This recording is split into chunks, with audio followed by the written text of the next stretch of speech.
నమస్తే. ఇన్నాళ్ళు నన్ను సపోర్ట్ చేస్తూ, ఎంకరేజ్ చేస్తూ మీ ప్రేమని నాకు అందిస్తున్న ప్రతి ఒక్కరికి కృతజ్ఞతలు. అలాగే ఈ వీడియో కూడా ఖచ్చితంగా మీకు ఉపయోగపడుతుంది. లైక్, షేర్ అండ్ సబ్స్క్రైబ్ చేసి మీ సపోర్ట్‌ని నాకు అందించండి. అలాగే ఈ వీడియో పట్ల మీకున్న అభిప్రాయాన్ని కామెంట్ సెక్షన్‌లో కామెంట్ చేసి తెలియజేయండి. ఇప్పుడు వీడియోని చూద్దాం.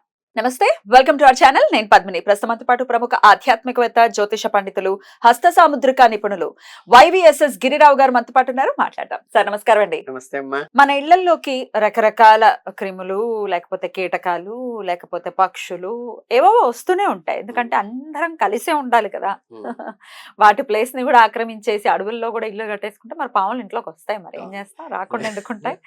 అయితే కొన్ని మాత్రం ఖచ్చితంగా అశుభం, ఖచ్చితంగా శాస్త్రం కూడా చెప్తూ ఉంది.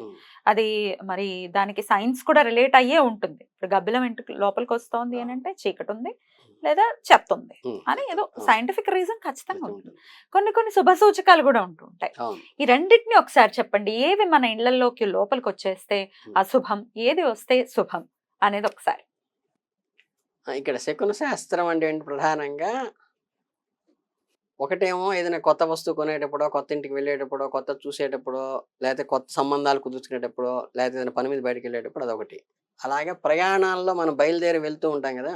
వెళ్తూ ఉన్నప్పుడు వచ్చేటువంటి ఎదురు వస్తే మంచిదని ఉంది. దాంతోపాటు మీరు చెప్పినట్టుగా మన ఇంట్లో మనం ఉన్నప్పుడు మన ఇంట్లోకి అనుకోకుండా కొన్ని రావడం జరుగుతుంటుంది. ఇవి మనకి పక్షుల రూపంలో ఉండొచ్చు, జంతువుల రూపంలో ఉండొచ్చు, క్రిమి కీటకాదుల రూపంలో ఉండొచ్చు.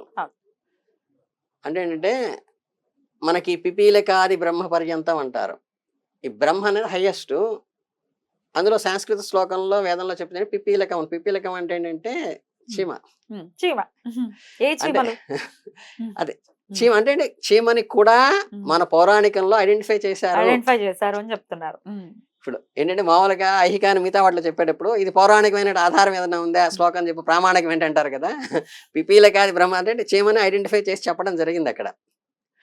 ఈ పిపీలికంలో ఏంటంటే మీకు ఈ మీరు చెప్పినట్టుగా ఈ గబ్బిలా లోపలికి వస్తాయి ఏంటంటే బాగా వాతావరణంలో పొల్యూటెడ్ ఉన్నప్పుడు మాత్రమే అక్కడ అంటే ఆక్సిజన్ దొరకనటువంటి అంటే అలా ఉన్నటువంటి పీరియడ్లో బాగా క్లోజ్ చేసేసేసి పాడుబడిన ఇళ్లలోకి వస్తాయి. కానీ మీకు గుడ్లగూబ అని ఉంది. గుడ్లగూబ ఈ పాడుబడి ఆవాసం కోసం రాదు. మీకు నేను లైఫ్లో కూడా నేను చూశాను, 2 ఇన్సిడెంట్స్ చూశాను.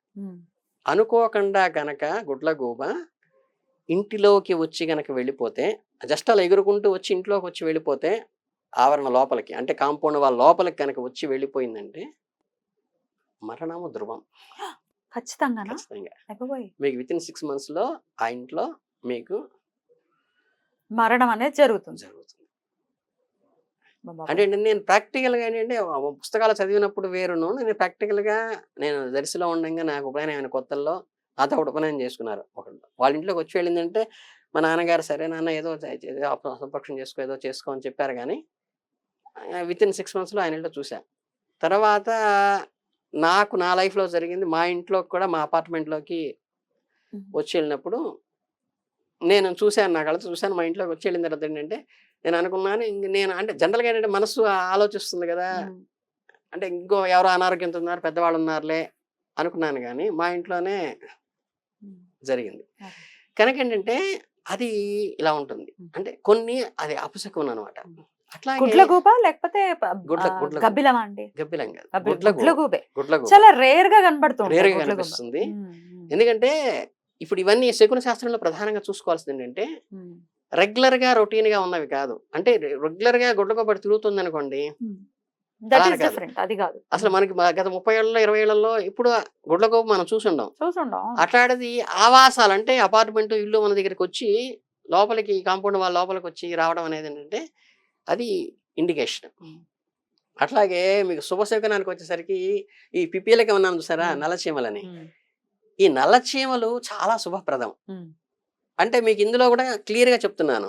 కొన్ని విలేజ్ల్లో ఉండి రెగ్యులర్ గా ఇంట్లో చీమలు ఉంటాయి, 24 hours ఉంటాయి, లేకపోతే 2-3 రోజులకి చీమలు కనిపిస్తూ ఉంటాయి. మాకు అది రొటీన్ అనుకున్న దగ్గర కాదు. మీరు సోఫిస్టికేటెడ్ హైదరాబాద్ సిటీలోనో గుంటూరు సిటీలోనో ఉన్నప్పుడు మీరు అపార్ట్మెంట్లో ఉన్నారు, లేకపోతే చక్కగా మొజాయిక్ టైల్స్ వేసిన ఇక్కడ ఉన్నారు, ఇక ఎక్కడ చీమ వచ్చే అవకాశం లేదు, మట్టితో అలికింది కాదు ఇది. కాదు కదా, చల్లదనం ఏమి చల్లదనం ఉండదు కదా. అలాంటిది చీమ ఇంత ఉంటుంది, అది 4 అంతస్తులు ఎక్కి అక్కడ దాకా ఎత్తుక్కుని అక్కడ మీ వాకిట్లోకి వచ్చి మీ ఇంట్లోకి వచ్చి తిరగాల్సిన, అంటే ఇది అబ్నార్మాలిటీ ఉంది. మీకు ఒకసారి గమనిస్తే ఏంటంటే చాయిస్ లేదు ఎక్కడ. అటువంటి దగ్గర గనక మీకు నల్ల చీమలు గనక గుత్తులు గుత్తులుగా వచ్చినాయండి ఇంట్లోకి, అది చాలా ఒక శుభకార్యం మీ ఇంట్లో జరుగుతుంది అంటానికి ఇండికేషన్. అందుకని ఏంటంటే వాటికి ఏదైనా చక్కగా వేయండి, ఏదైనా చక్కెర వేయండి వేయండి అని. చాలా మంది జీవితంలో కూడా ఏంటంటే చక్కగా ఆ చీమలు వచ్చినప్పుడు ఆ శుభాలు జరుగుతుంటాయి. కానీ ఇందులో గుర్తుపెట్టుకోవాల్సింది ఏంటంటే ఇది ఓన్లీ నల్ల చీమలకి మాత్రమే, ఎర్ర చీమలకి వర్తించారు. ఎర్ర చీమలకి మంచిది కాదని చెప్తారు. అవి గట్టి కుడతాయి కూడాను. వాటి ప్రవర్తన బట్టి కూడా చెప్పుకోవచ్చు. హామ్ చేయవు, జనరల్ గా హామ్ చేయవు. మీకు చిన్న మాట ఇదే, ఎందుకంటే మీరు ఎందుకు అనుకోకుండా అన్నారు కానీ, ఇప్పుడు సద్గురు అంటే ఎవరయ్యా అన్నారంటే, ఎవరి సన్నిధిలో కూర్చుంటే మనం, లేకపోతే ఏ టెంపుల్లో మనం కూర్చుంటే మనసు ప్రశాంతంగా అయిపోతుందో ఆ ప్లెజెంట్ గా అయ్యే ప్రదేశాన్ని మీకు సూటబుల్ సోల్ ఎదుటి వాళ్ళ కింద లెక్క అన్నమాట. అని ఏంటంటే మీకు రైల్లో పోతుంటే, బస్సులో పోతుంటే కొంతమంది చూస్తే తెలియకుండా ఇరిటేటింగ్ గా ఉంటుంది, కొంతమంది చూస్తే వాళ్ళు ఎవరో ముక్కు మొహం తెలియదు మనకి, చక్కగా ఆప్యాయంగా ఒక గంట మాట్లాడేస్తాం.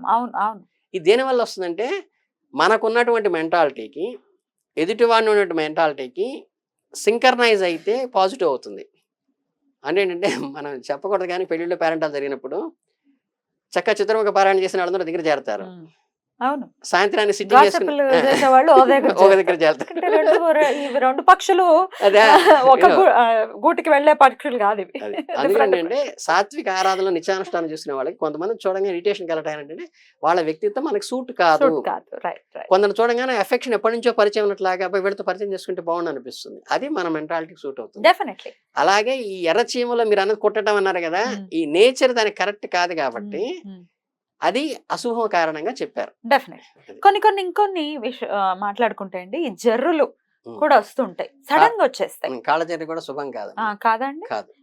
కాకపోతే కాళ్ళ జర్రి ఏమిటి అంటే మైల ముట్టు ఇట్లాంటివి ఏదన్నా కలిసినప్పుడు గానీ, చెడు వ్యక్తులు మన ఇంటికి వచ్చి వెళ్ళినప్పుడు గానీ, అక్కడ ఏదో ఆ ఎన్విరాన్మెంట్ లోకి నెగిటివ్ ఫోర్స్ వచ్చి వెళ్ళింది అంటానికి గుర్తు కాళ్ళ జర్రి. అది ఏంటి కాళ్ళ జర్రి అంటే? ఎట్లా ఉంటుంది అది? బ్లాక్ కలర్ వేలు మందంలో మనకి గాజు పురుగులు ఎలా ఉంటాయో దానిలాగే కొద్దిగా ఎర్రగా ఉంటుంది, పెద్ద సైజులో ఉంటుంది. Okay okay okay. ఎర్రగా ఉండే జర్రి, ఎర్ర జర్రి ఉంటుంది కదా, కాళ్ళ జర్రి. మీరు ఎప్పుడు చూడలేదా? ఊర్లలో చూసేవాళ్ళం. బ్లాక్ కలర్ ఉంటుంది కదా, బ్లాక్ కలర్ జెల్లీ, తేలు బ్లాక్ కలర్, బ్లాక్ కలర్ తో ఒక క్రీచర్ ఉంటుంది, జర్రి లానే ఉంటుంది, కాళ్ళు. అదేలేండి, జర్రి ఏంటంటే బ్లాక్ అంటే కాదు, మనకి రెడ్ కలర్ లో ఉండేది జర్రి కదా, కాఫీ కలర్ గానీ లేకపోతే ఎర్ర కలర్ గానీ జర్రి. అండ్ అది కుడుతుంది కూడా, కుడుతుంది అంటే కంప్లీట్ విషం ఎక్కి చనిపోడు గానీ మొత్తం పెయిన్ వచ్చేసి విలవిల్లాడిపోతుంది. చాలా పెయిన్ వస్తుంది. తేలు కొడితే ఎలా అంత పెయిన్ వస్తుందో అంత పెయిన్ వస్తుంది. అమ్మ బాబాయ్, అది కూడా మంచిది కాదు.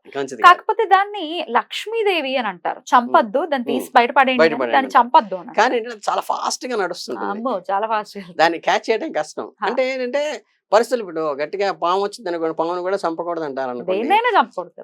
నేను 2-3 సార్లు చేశాను అవి. ఒక చెక్కపెట్ట మీదకి వస్తే మాకు నెల్లూరులో ఆత్మకూరులో ఉండగా చక్కగా అలా పట్టుకున్నాను, అది ఇలా తీగుతుంది, ఏ రోజు ఇచ్చేస్తో తెలియదు. నాకు 4 గదులు వరుసగా బారుగా ఉంటాయి మాకు. అలా ఆ పెట్టి అలాగే పట్టుకున్నాను, నా వంక చూస్తుంది, దాని వంక నేను చూస్తున్నా, అలా పెట్టి పట్టుకునే ముందు వాటిలో దాకా వచ్చి అలా పడేసాను. అట్లాగే మేము ఏమది కట్లపాము అది అలా చూస్తుంది. అంటే యాక్చువల్ గా యాజ్ ఎ జువాలజీ స్టూడెంట్ గా మనం అంటే దానికి భయం ఉంటుంది. అదంటే మనకి భయం ఉంటుంది. మనం పెట్టె పట్టుకొచ్చేటప్పుడు మీకు అంటే యాజ్ జువాలజీ స్టూడెంట్ చెప్తున్నాను, దానికి ఇయర్స్ వినిపించవు, ఓన్లీ వైబ్రేషన్, నేల మీద కలిగే వైబ్రేషన్. అంటే మనం పెట్టె పట్టుకొచ్చేటప్పుడు కనుక మన గడగడ వణుకుతూ కనుక మన వైబ్రేషన్ దానికి వెళ్ళిందంటే అది ఫెరోషియస్ అవుతుంది. అంటే ఇక్కడ అలజడి జరుగుతుందో నాకు ఇబ్బంది కలుగుతుందని.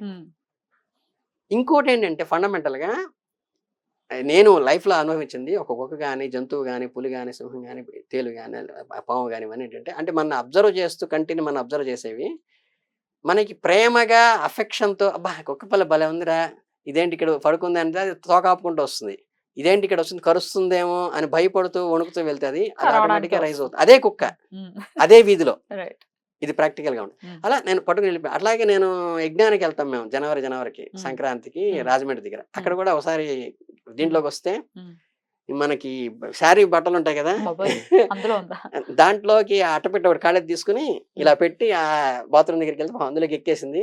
అలా పట్టుకెళ్ళి పారేసి అది 2000 మంది జనాల మధ్యలో తీసుకెళ్ళి బాబోయ్. తీసుకెళ్ళి కార్ల దగ్గరికి వెళ్ళి అక్కడ పడేసింది. డెఫినెట్ గా హర్ట్ అంటే చేయకూడదు. చేయకూడదు. మరి పాములు రావడం దేనికి సంకేతం అనుకోవచ్చు ఇంట్లో? పాములు రావడం అంటే ఇవి ఈ విష సర్పాలు ఏవి కూడా విషపూరితమైనవి కాదంట. కాకపోతే ఏంటంటే మీకు మొన్న ఒకసారి సాయిబాబా గురించి చెప్పినట్టు చెప్పాను కదా, అవి మనకి హామ్ చేయకుండా అవి వచ్చేసి ఇప్పుడు నేను పెట్టి తీసుకుని తీసుకెళ్ళానంటే హామ్ చేసేదైతే అసలు ఇంత ఫెరోషియస్ గా పెట్టి మీదకి చెయ్యి వెళ్ళటంతోనే జమ్మని లేస్తుంది అది.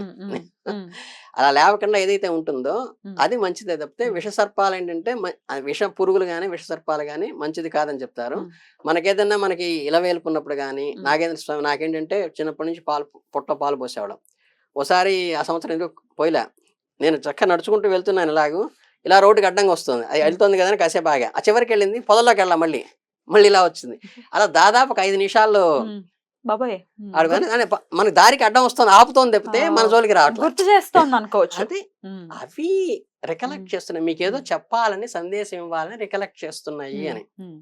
అది మనం గమనించుకుంటూ వెళ్ళాలి. అందుకని ఏంటంటే అట్లాగేదంటే శుభకరమైనటువంటి మంగళప్రదమైన పూలు కానీ పళ్ళు కానీ ఏమైనా తేటం కానీ పాలపిట్ట లాంటివి కనిపించడం కానీ శుభకరమైనవి కనిపిస్తే ఏంటంటే మంచిది. ఇట్లా విషపి పురుగులు గాని కళజరి గాని లేదా ఇంకోటి నల్లులు కూడా, నల్లులు మంచిది లేదు వస్తుంటే మా ఇంట్లో కూడా, అంటే దానివల్ల కీడు స్పష్టంగా తెలుస్తుంటుంది. మిడతలు గాని చిట్టువలు అంటారు, వైట్ ఫైర్స్ అంటారు, అలాంటివి కానీ ఏంటంటే అవి ఏంటంటే అశుభానికి కారణం, రాకూడదు. అది మనం గమనించుకుని ఏంటంటే ఇండికేషన్ గా తీసుకోవాలి. ఈ మధ్య కాలంలో ఫ్లోర్స్ తో లేకపోతే వీటితో సంబంధం లేకుండా ఏలుగు పాములు అని అంటారు కదా, ఎర్త్ వామ్స్, అవి కూడా వస్తున్నాయి లోపల బాత్రూమ్స్ లోను ఉండటం, అవి పిల్లలు పెట్టడం బాత్రూమ్స్ లోనే ఉండటం. దీన్ని ఎలా అనుకోవచ్చు అండి? ఎర్త్ వామ్స్ యాక్చువల్ గా హార్మ్ఫుల్ కాదు. మీకేంటంటే అదే చెప్పేది, ఒక వ్యక్తి వీడు దుర్మార్గం పనులు చేసేవాడా లేకపోతే దైవారాధన చేసుకుంటూ నిత్యానుష్ఠానం చేస్తూ 10 మందికి మంచి మాటలు చెప్పేవాడా అనేది మనకి ఎదురైన ఇన్సిడెంట్ బట్టి ఎర్త్వామ్ యొక్క కల్చర్ ఏంటి, యాక్చువల్ గా గుల్లం చేస్తుంది, నేలని సారవంతం చేస్తుంది. అంటే ఎంత సారవంతం చేస్తుందంటే ఒక పలుగో పారాయసి దాని దేహాన్ని 2 ముక్కలుగా నరుకుదామని చూసినప్పటికీ కూడా మిగిలిన దేహంతో సారవంతమే చేస్తుంది తప్పితే వాడి మీద ప్రతీకారం తెచ్చుకోదు. మంచిదే అయితే పాపం. దాన్ని కూడా హార్మ్ చేయకూడదు. అందుకని ఏంటంటే మీరు ఏదైతే గనక శుభ లక్షణాలు ఉంటాయో అవి మనకి శుభకరము అని తీసుకోవాలి. దాని నేచర్ బట్టి మనుషులు కూడా అంతే, నేచురల్ గా అర్థం చేసుకోవచ్చు. మనకి ఎటువంటి మనుషులు కొత్తగా పరిచయం అవుతారో, కొత్తగా మన ఇంటికి అనుకోకుండా ఎవరెవరు వస్తున్నారని వాళ్ళ నేచర్ ని బట్టి. చాలా బ్యూటిఫుల్ గా ఎక్స్ప్లెయిన్ చేశారండి, కృతజ్ఞతలు. చాలా సంతోషం.